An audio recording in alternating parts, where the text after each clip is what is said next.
Okay,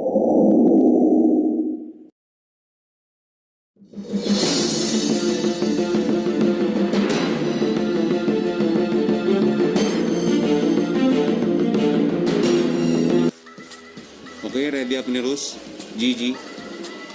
Nandito tayo ngayon sa tutorial kung paano yung safe and proper belly button piercing. So, ito yung mga kakalanganin natin para ma-perform yung belly button piercing.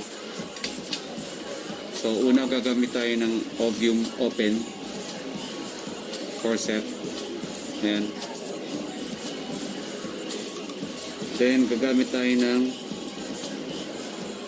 Kelly curve forcep.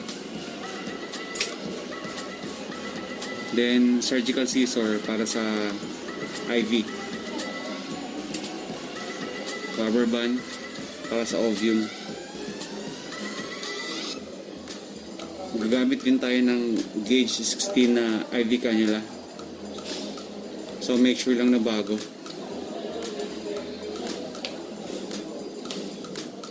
Cotton buds, petroleum, Vaseline, then betadine, then saline solution.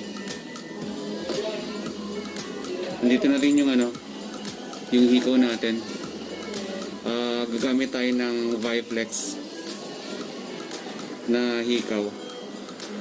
So bakit Viflex? Ito yung pinakamabilis gumaling. Lalo't kung nagre-reject ng bakal yung pusod, so mas nire-recommend na gumamit ng plastic Viflex. Lightweight din siya kaya mas mabilis siyang gumaling. Then gloves, importante gloves.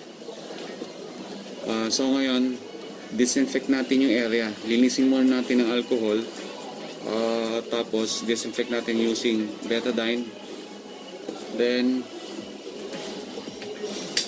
etong hikaw natin na sterile na rin natin yung kanina.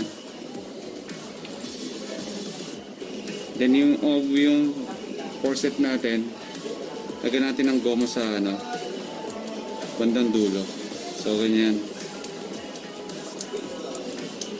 So bakit natin nilalagyan ng goma, rubber band dito?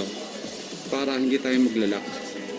Kasi pag nag-lock tayo, may chance na magsugat yung pusod. So kailangan natin ng konting grip lang gamit yung rubber. So pag binoko mong ganyan, kusa na siyang babalik. So mag-iipit na siya ng skin do sa pusod.